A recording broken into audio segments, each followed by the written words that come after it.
All right. All right, so in this section here, 8.2,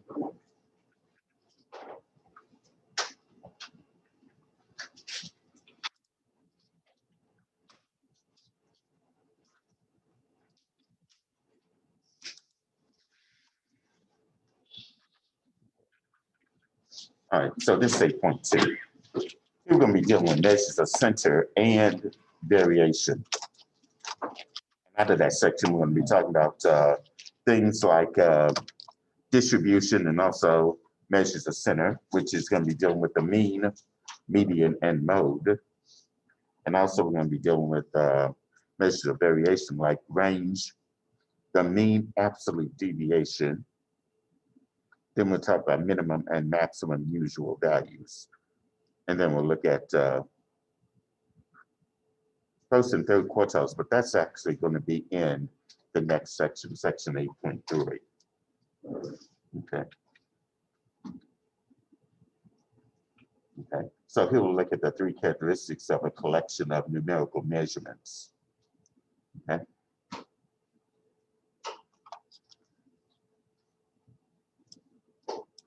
So here we often collect data to answer a question. For a collection of numerical values, we are often interested in a measure of center, a measure of variation, and the distribution. Okay. So those are the three things we'll look at in this section. First, let's talk about the measure of center, which is the mean, median, and mode. That's going to be a representative value of a collection of numbers. So here we're going to be looking at pretty much where the data is centered at. Okay, and those are the three measures that we use here. And then a measure of variation looks at the spread of a set of numbers or how the numbers are dispersed. And we use values like the range or the mean absolute deviation in a quartile range or the minimum and maximum values. Also, they use something called standard deviation. And I think that's going to be later on, either in chapter 9. I think in chapter 9, they talk about standard deviation. I'm not sure. Okay. But that's another measure of variation that we can use.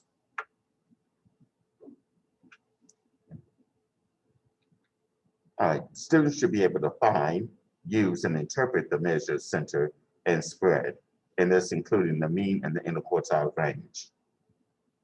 Now, the other one is the distribution, and that tells you the possible values of the variable and how often these values occur. And usually, distribution could be something like this.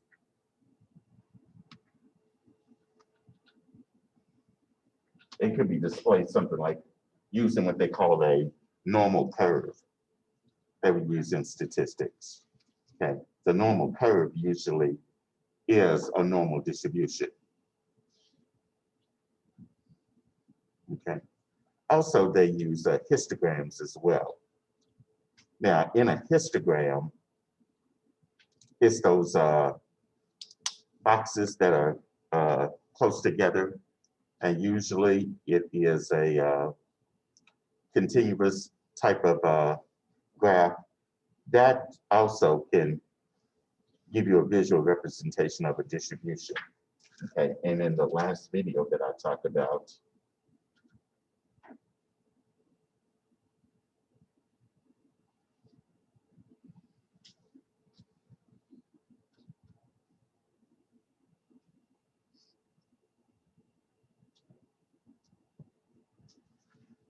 and it's like this can also represent a normal distribution as well.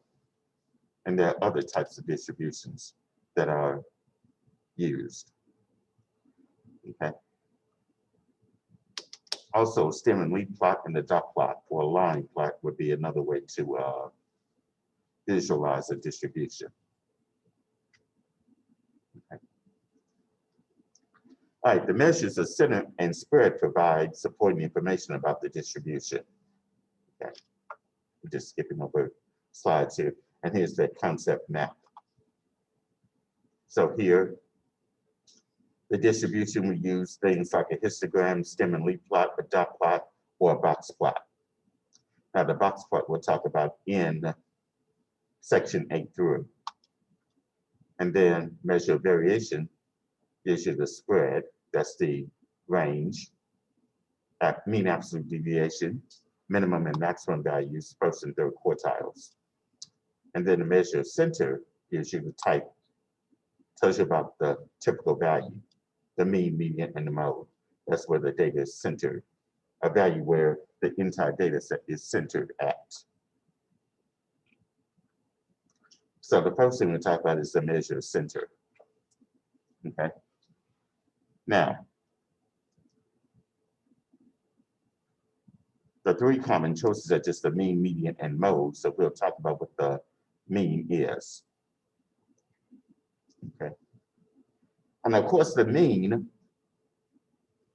is just going to be the average of the data set, of the entire data set. So here, let's say Carlo purchased a pencil for 19 cents, a pen for 32 cents, and a marker for 30 cents. If each item costs the same amount, what would be the cost of each item? Okay. If they cost the same. So that means we have to take the average of those three. Okay. We add 19, 32, and 30 together, you'll get 81. And of course, they're using n plus n plus n. Say each item costs the same. So 3 times, and there are 3 items, so 3 times n would be 81. So take 81, divide that by 3, you'll get 27. So on average, if each item costs the same amount, then it'll be like 27 cents per item. Okay. So that's basically how you find the mean of a data set, well, of anything.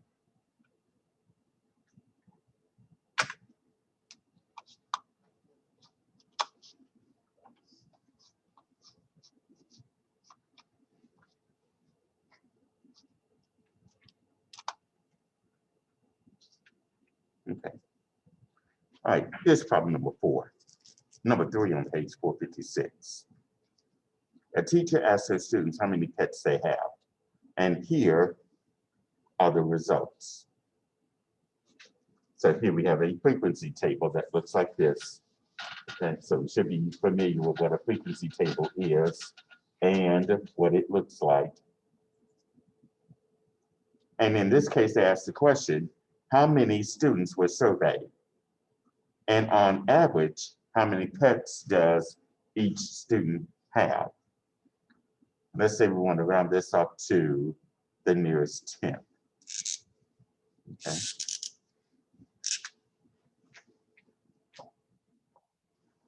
So here we're going to answer problem A.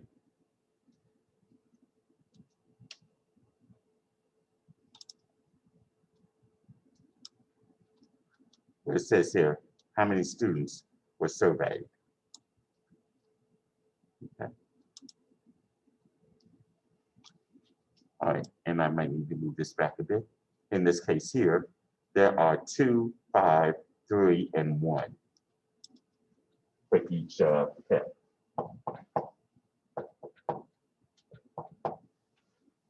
Okay, 2 people had 0 pets, 5 people had 1 pet, 3 people had 2 pets, and 1 only had 3. So if we were to add those numbers together, it would be 2 plus 5 plus 3 plus 1, which is 7. 11. Oh, 11. 7, 10, 11. You're right.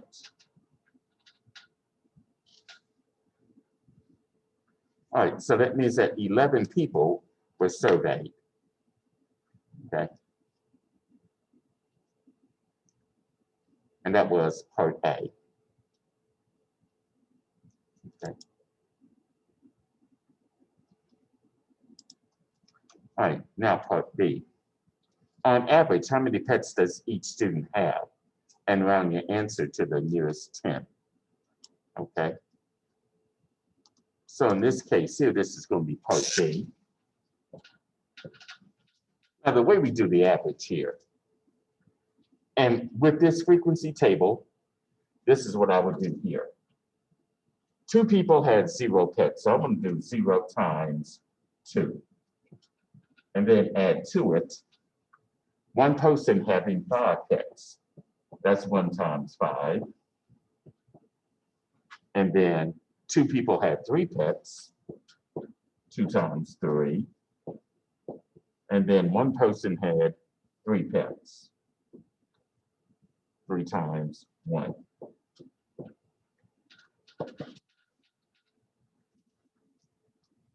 All right, so now when I multiply this, 0 times 2 is 0. 1 times 5 will be 5. 2 times 3 will be 6. And 3 times 1 would be 3. Okay. 0 plus 5 plus 6 plus 3 will be 11. Now to find the average, this should be 14. You know, okay, 14. So that sum is 14. So to find the average, we take that 14 to divide that by the number of students that were surveyed. That would be 11. So if I do 14 divided by 11, I would get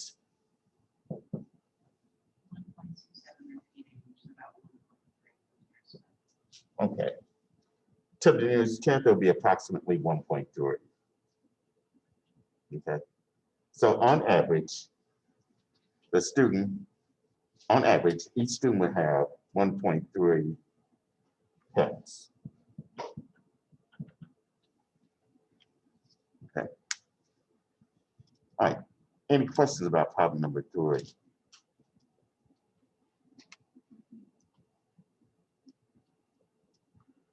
Okay. Let me go back and share that screen again.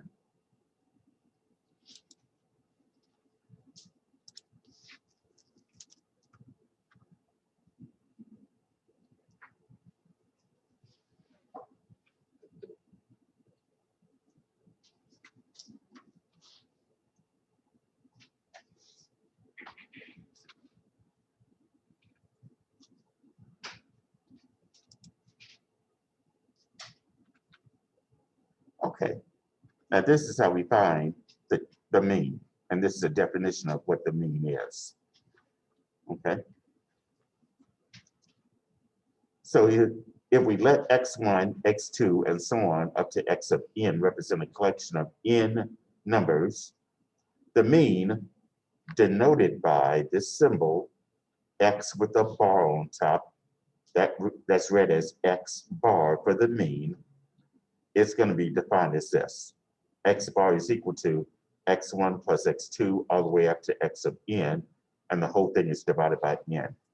So in other words, you're going to add up all the data values in that set of numbers and divide that by how many data values that you have. Okay, that's how we find the mean.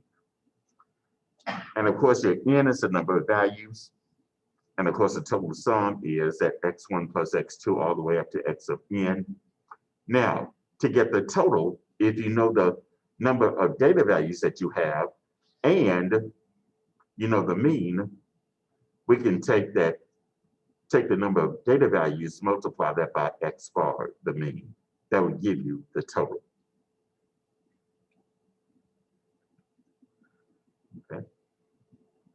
And let me just skip over this to problem number 6.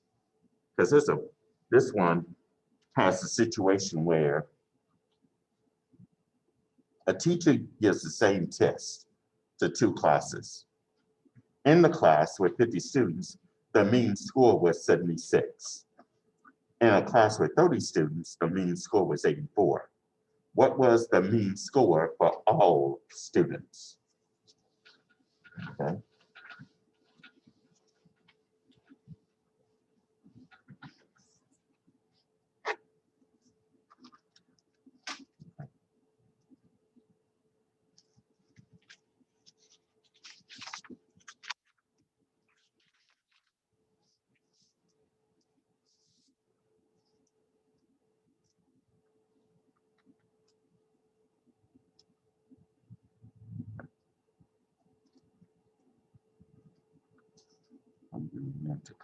down. Okay, before I stop sharing, so that way you can see. Okay, here we go. All right, it does say that a teacher gave the same test in 2 classes. There were 50 students in the class with a mean score of 76. So to find the total for that first class, I take the 50 students that I have and multiply that by 76. So if I do 50 times 76, how much? 3,800? Oh, okay. And then the other class had 30 students and their mean score was 84. So if I do 30 times 84, that would be 25.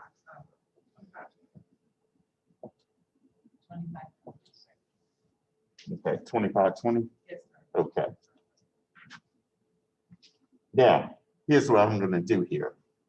I'm going to add the total number, these two totals from these 2 classes here. 3,800 and 2,520 would give me, and the total number of students here, 50 plus 30. Is how much? 80? Okay, now I'm going to find the average for both of those. I'll take 6320, divide that by 80.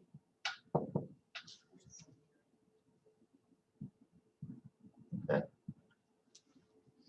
So here, the mean for all the students in both of those classes would be 79.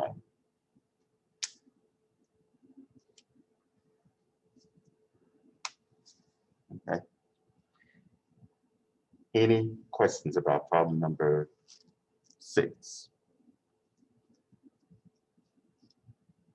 Would that work the same way if you went back and did the average without taking the first average, including all the outliers? Do you think? I don't think it would.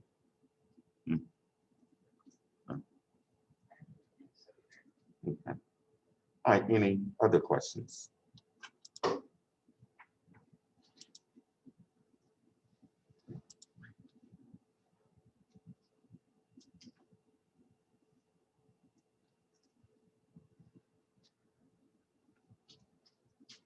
All right.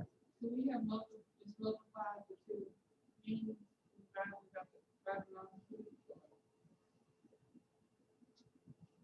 76 and 84? No. No.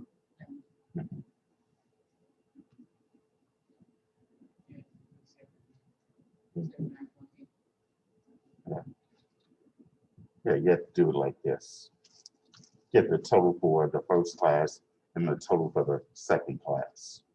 Add these 2 totals and add the 2 classes with the total number of students in both.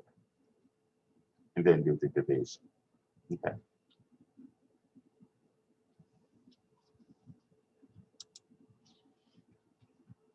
Okay, here's another example of this, problem number 7 on page 456. A customer bought $120 worth of coffee at $15 per pound and $72 worth of coffee at $18 per pound. On average, how much did the customer pay for each amount of coffee?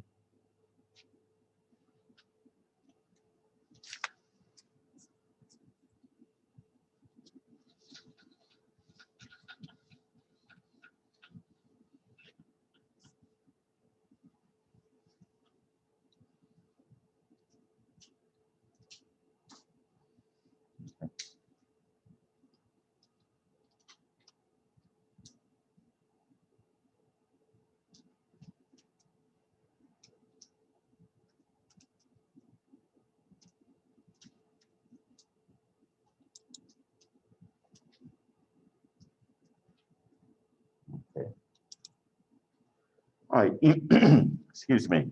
In this case here, the customer bought $120 worth of coffee at $15 per pound. we need to divide that by $120 divided by $15 per pound to find out the number of pounds. It'd be 8.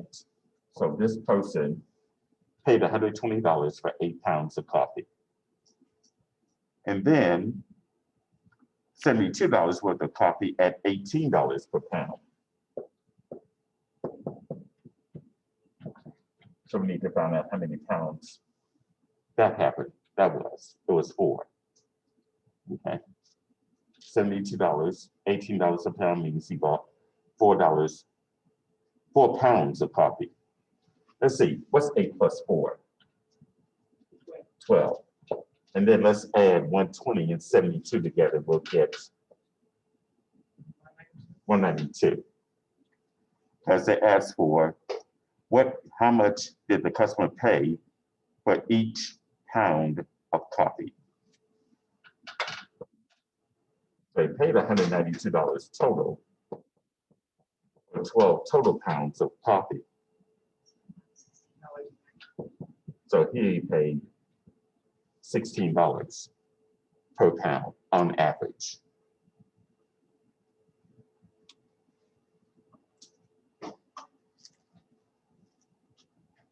Okay.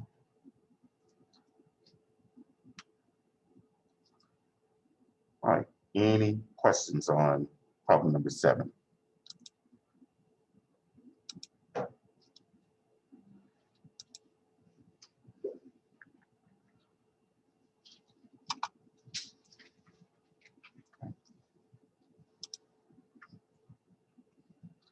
All right, next is trying to make sense of an average of 2.5 children per family. That's like trying to make sense of 1.3x on average, in reality. Okay. Now, the median is the other measure center. All right, in this case here, the U.S. Patent and Trademark Office kept records of U.S. patents issued to inventors of foreign countries. And here, this is the table that they give for this.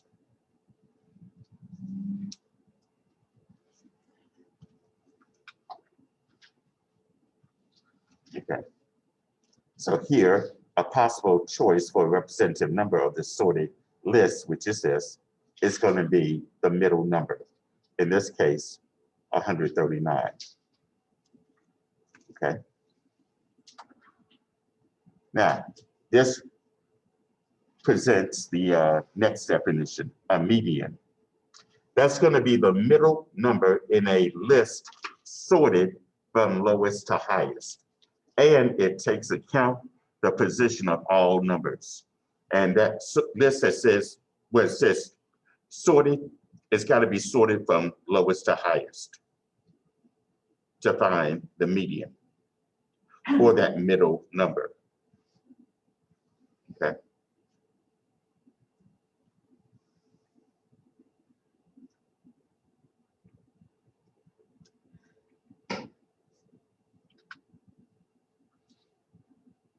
So in these two examples here, let's say we want to calculate the mean and the median of each collection of numbers.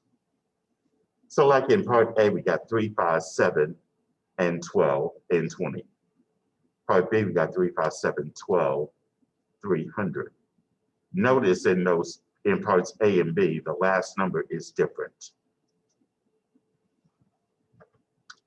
The first 4 numbers are the same.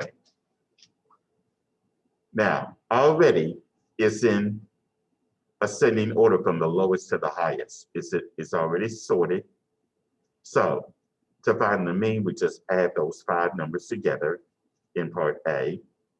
3 plus 5 plus 7 plus 12 plus 20, that will give you 47. There are 5 data values, so that means we divide 47 by 5 to get 9.4. So in some cases, the median is going to be a better descriptor of the data set. Yeah, more than likely. Yeah. All right, and then the mean, of course, you look at the middle number. This one's easy. That middle number you can see is a 7. So median there is 7. Whereas in part B, notice the difference in the mean. The sum of those three numbers came out to be 327. And then divide that by 5, you'll get 65.4. So there is a difference there.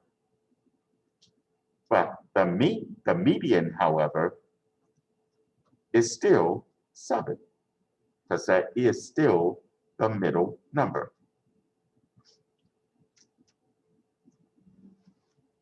Okay.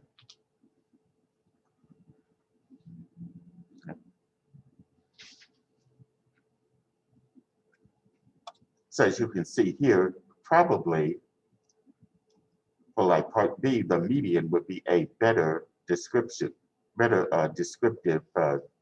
statistic for that set of data. Okay.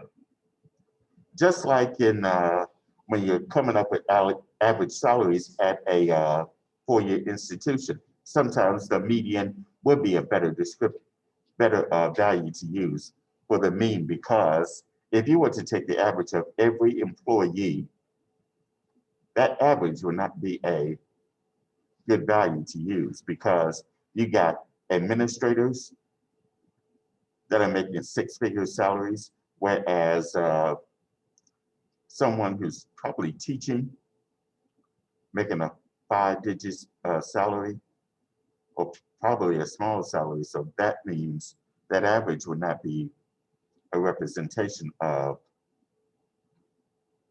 the average salary. You probably have to use the median.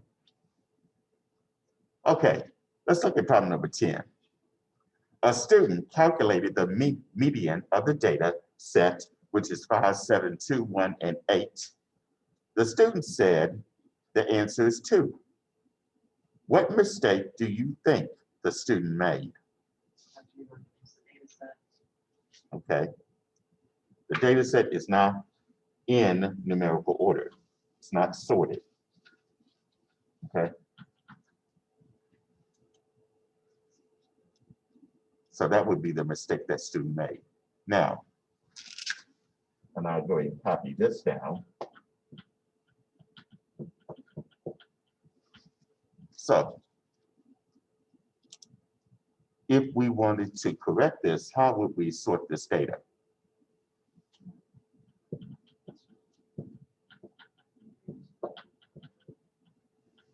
2, 5, 7, and 8. That would be the sorted data.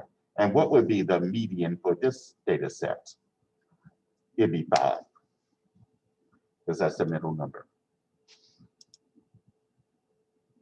So before you try to find out what the mean, well, actually, before you try to find out what the median is, you want to make sure you first sort the data values from least to greatest. In fact, that would be the first thing I would do before I even find the mean or the median or the mode, which I'm going to talk about a little bit later. All right, any questions about problem number 10? Okay. Here the mean is sensitive to relatively low or high values because it depends upon the sum of all the values, just like the one that we looked at earlier where we had the 300 as one of the data values for part B. Now the median, however, is resistant to extreme values because it focuses on the position of the numbers, okay? And some situation would be like the mean amount of time children spend on various activities, or the median weekly earnings among women in various occupations. Yeah, that mean can be very sensitive with those two particular situations there. Okay, now the third is the mode. All right, the mode is the most frequently occurring value in the data set. The most frequently occurring value in the data set, that's going to be the mode. Now, let me mention that you may have more than one mode, or you may have no mode at all. Okay, so in this example, let's say we want to find the mode or modes, if any exist. So in this case here in part A, we got 3, 4, 8, 1, 2, 3. You can see that 3 is the mode. 3 occurs twice. That's the most frequent occurring data value in that set of data. Now, what about part B, 1, 2, 3? There's none. No value repeats, so there is no mode. Each value occurs only once.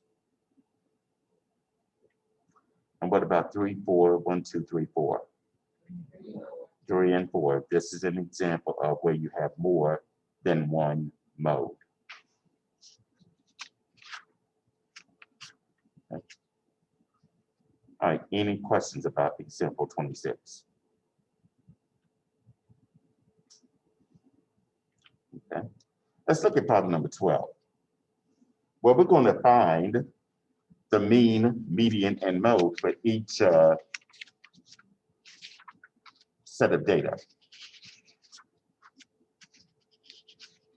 And let's say we want to suggest an appropriate measure of center for each of the each data set.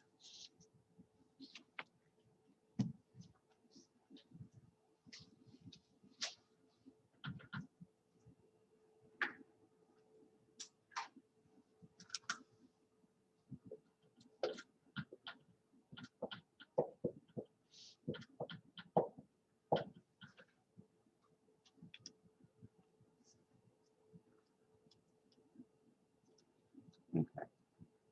So in part A, we got 3, 5, 8, and 55. And here we want to find the mean, median, and mode. Okay.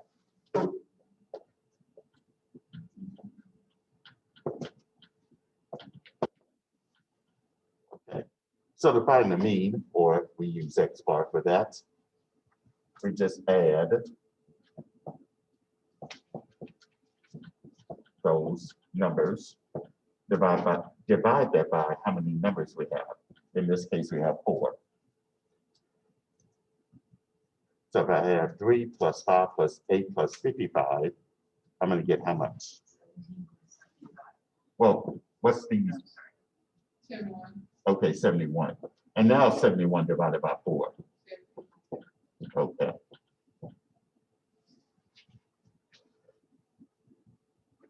So that's your mean, 17.75. And I would rather look up here at the whiteboard than trying to look at that screen because it just looks backwards. But when I post a recording, it will look normal. Okay, any questions on part A? Well, I need to finish this. What would be the median? And I need to mention something else about the median. Here's why. And the way you can find the median is this. If I cross out the first and the last numbers on the far left and the far right, if I have 2 middle numbers like this, I need to take the average of those 2 middle numbers. And that's going to be this. Add 5 and 8, divide that by 2. So 5 plus 8 would be 13. 13 divided by 2 would be 7.5. 6.5. What a day. I need to stay at home. It'll be 6.5.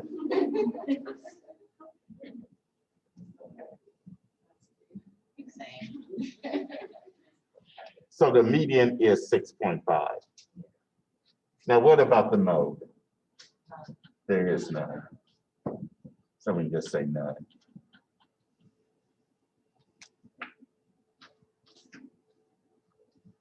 Okay. All right, any questions about part A?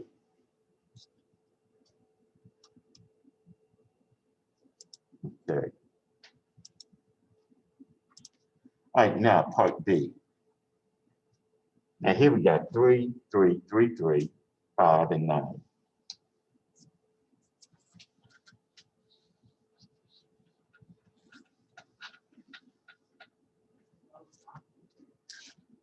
Okay.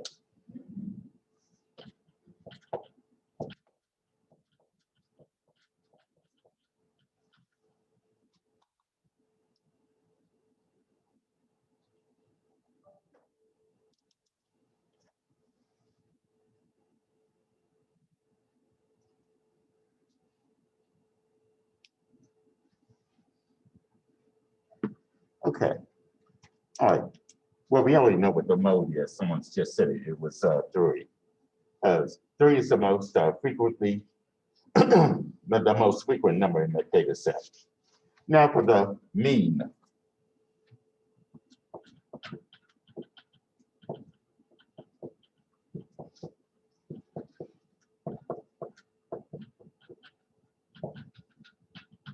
We divide by 6, right? Yeah.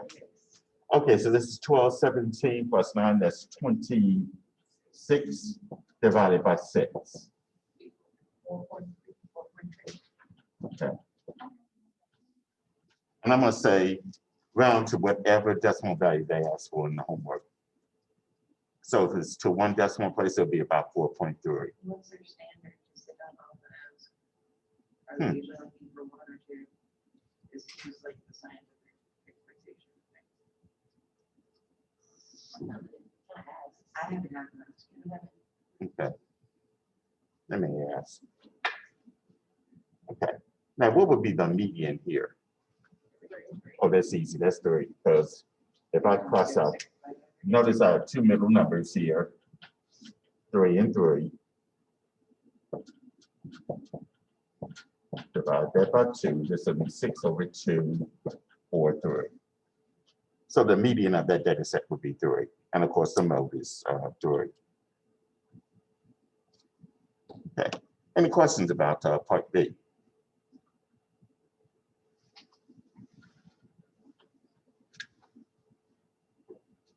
By the way, that is part B. Okay, now part C. We have 7, 7, 8, 10, 12, 15.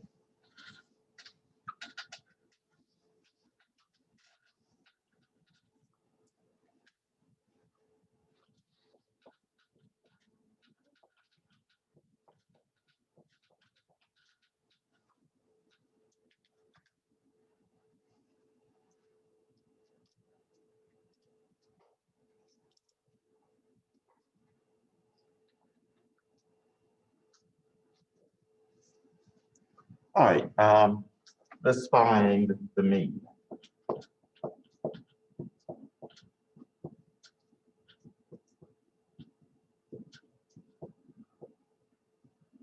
And we're dividing by 6. There's 6 data values here. Let's see, this is 1422.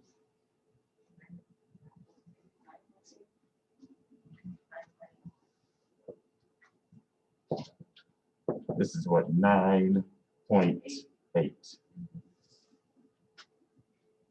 approximately. So the mean there would be 9.8. And what would be the median? 8 plus 10, those equal to. So it's 18 divided by 2. That'd be 9. So the median there would be 9. And what's your mode? Only 7.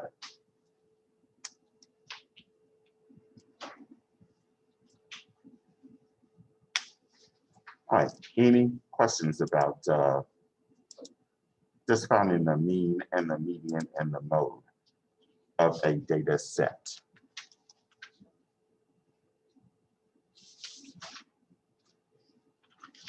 Okay.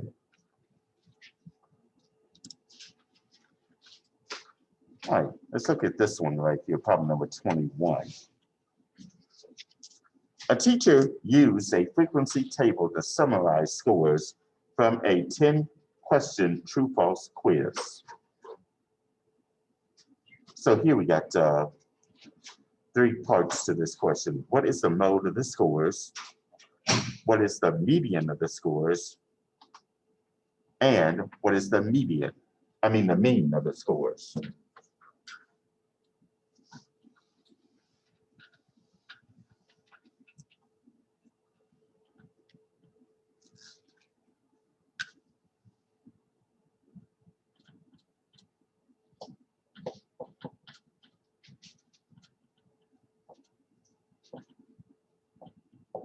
This is for 50, 60, 70, 80, 90, 100. And then we got 2, 3, 8, 9, 5, and 3.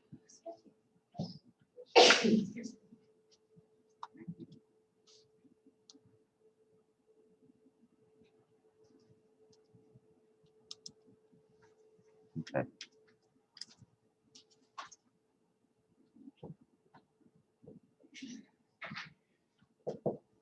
And in part A, they want the mode of those scores.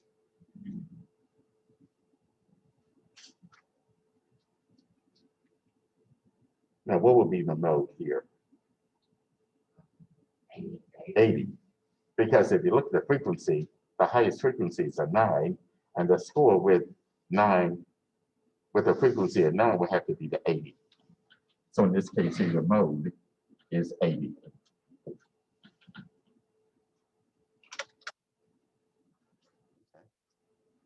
And in part B, they want the median of the scores.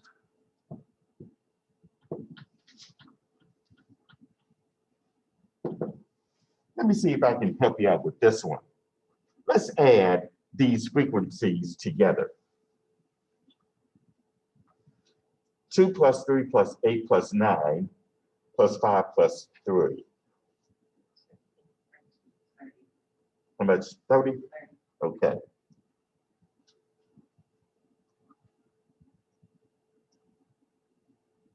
So now the median has to be this. The way I'm going to calculate the median is going to be this. The first number plus the 30th number divided by 2. Yeah, I know. I'm going to add the 1 and the 30. That's 31. Half of 31 is going to be 16.5. Which is going to be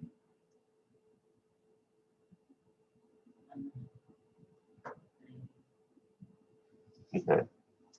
Yeah, it's going to be 80. I'm going to tell you why. Because if I add 2 plus 3, that's going to be 5. Plus the 8 would be 13. The 16th and well, the 15th and this should be 15.5. So it's got to be the sum of the 15th and the 16th number.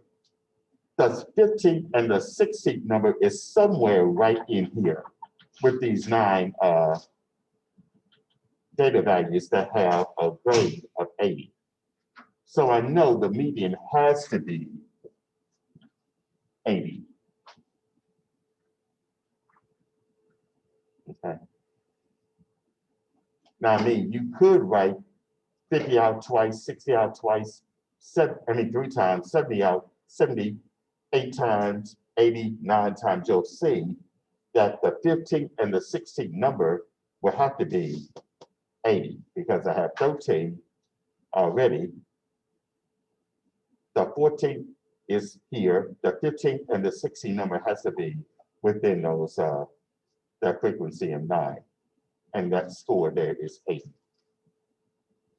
Can I ask about the extra step? Which one? Okay. The way I got there is we have 30 individual numbers, right? Right.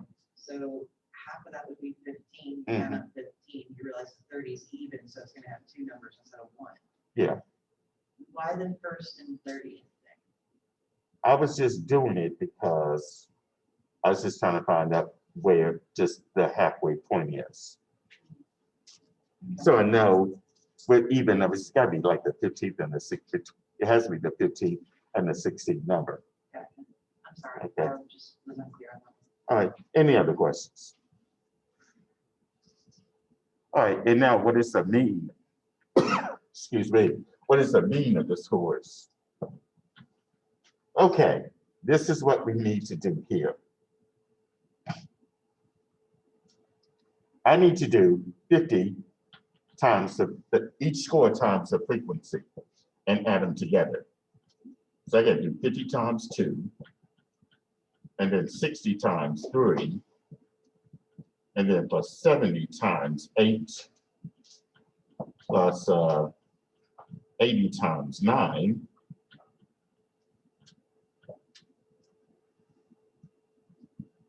plus 90 times 5, and then 100 times 3.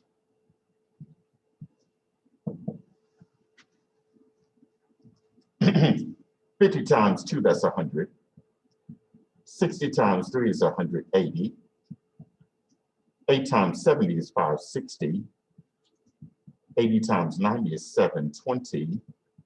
90 times 5 is 450.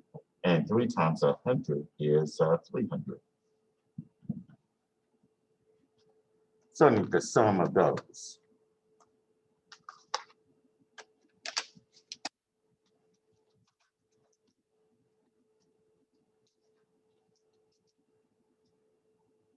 All right, 2310.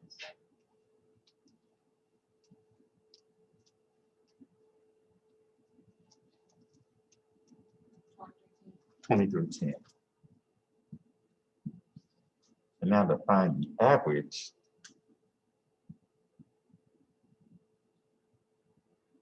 I'll take that 2,310, divide that by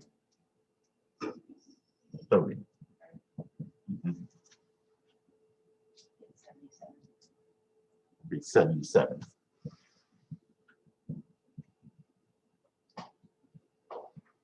That's your mean.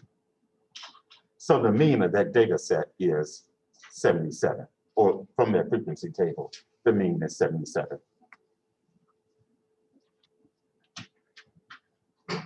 Okay.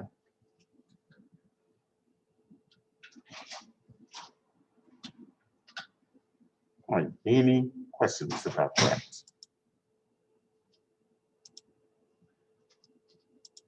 That was problem number 21.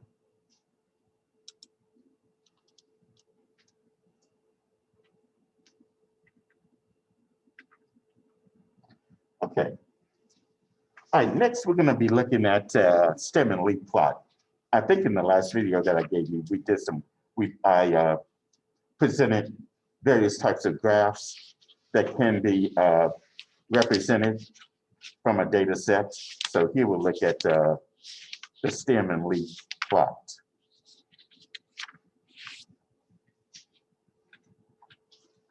Now, stem and leaf plot displays a numerical variable using artifacts called stem and leaves. Now here the stems determine the groupings, the leaves distinguish the data, okay? So usually a leaf is going to be the rightmost digit, the stem will be consisting of other digits, okay? So in a data set like this one, let's say we want to draw a stem and leaf plot for the scores of 23 third graders tested after 8 weeks using a reading curriculum. And that's the entire data set right there. Okay. Now on the next slide, well, in this case, they're going to use the leaves as the ones digit. The last digit in each of those data values will be the ones digit. That's going to be your leaves. The stems will be the first digit of each data value. Okay. So the stems appear vertically in their natural order. Okay. So including a legend in the graph. So like, for example, a 3 with a slash in front, and then the 4 that represents 34.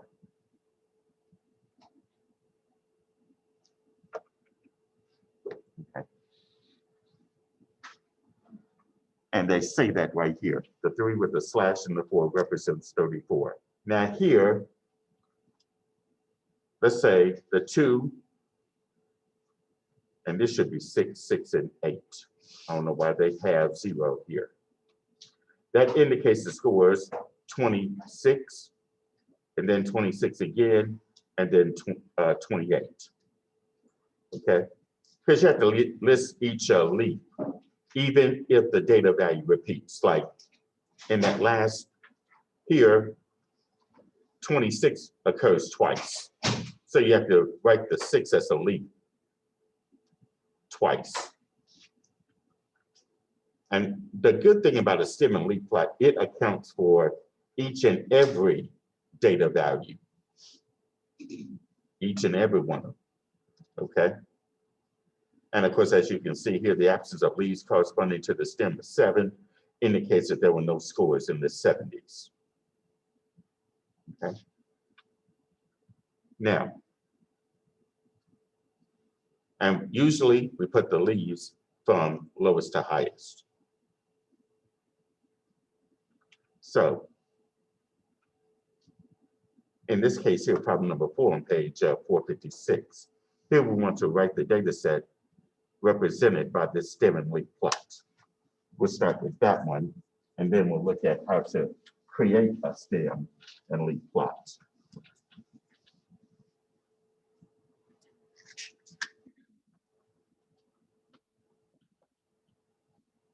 So my stem starts on 1, 2, 3, and 4.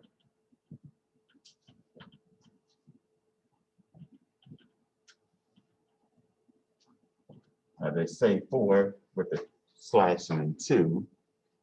This represents actually the decimal value 4.2. And these are my leaves.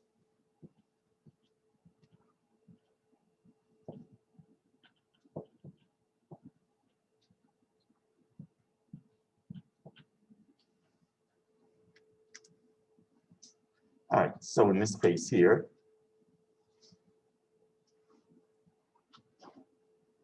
and I want to write the entire data set for this. So here we start with this one. The 1 has a 0 here, so that data value for that represents 1.0. And then the 1 with this 3 represents 1.3. And then for 2, the 2 with that 4 would be 2.4. And then the 2 with the 5 represents 2.5. And then 2 with the 6 would be 2.6. And then 2 with another 6 is 2.6. Okay. So as you can see here, this accounts for every single data value. There are no data values for the stem of 3. But for 4, we got 4.0. And another 0 for the 4. That's another 4.0. And then 4.1. Then finally 4.2.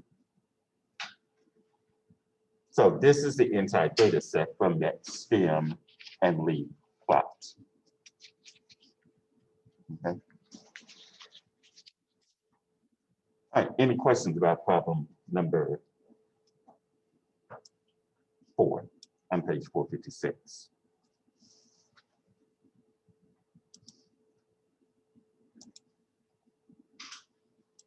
All right.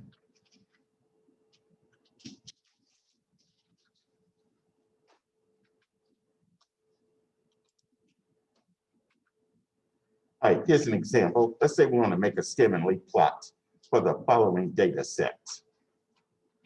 All right. And I'm going to copy down that data set, and we'll do the stem and leaf plot for that. So here we got 51, 62, 63, 71, 58, 65, 83, 89, 72, and 79.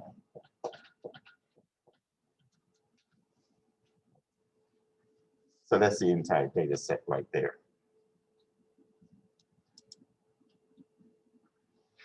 All right, so the way we're going to do that is I would first look at the smallest number and the largest number. That would tell me where my stems need to start and where it ends.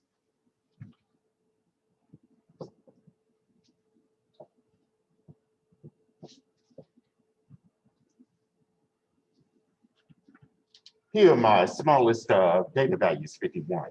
So I know my stem will have to start with a 5. The largest I have is, let's say, 89. So I know I must end with the 8. So my stems will start with 5, then 6, 7, and 8.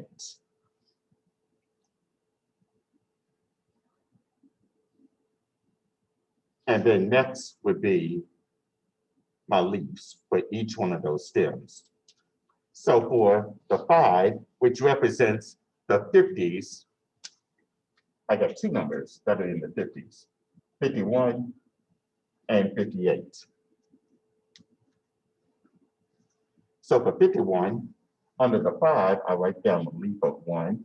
And for 58, under the 5, I write down the leaf for 8.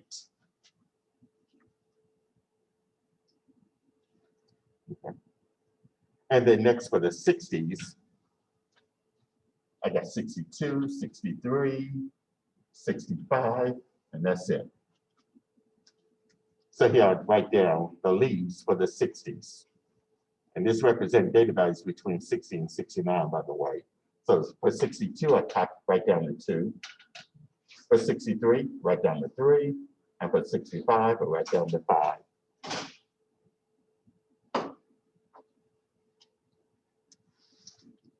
And then next for the 70s, I got 71, 79, 72, and another 79. And I'm going to write these in numerical order, like I did for the 60s. So for the 60s, I mean for the 70s, I have 71, I write down the 1. I have 72, and 9, and 9. Because I had 2 79s, so I need to write down 2 leaves for 79. And then finally for the 80s, 83 and 89, so I write down the 3 for 83 and the 9 for 89. Now you want to count up the number of data values. They must be the same as the number of leaves that you have in the stem and leaf plot. Okay? So in this case, I got 3, 6, 9, 11. I should have 11 here. And I do. If I didn't, then I messed up somewhere. Okay? All right, any questions about this particular example of creating a stem and leaf plot? Okay.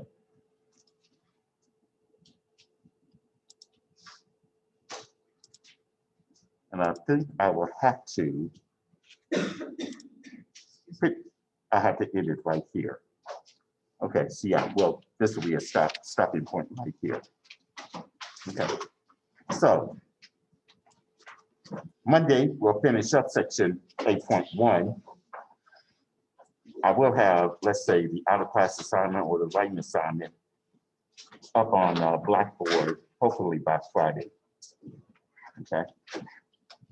And do check your ASU Jonesboro email. I will be emailing you some important information from here on out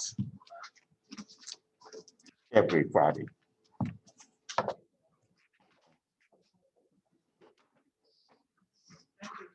All right, you're welcome, and have a good weekend. All right.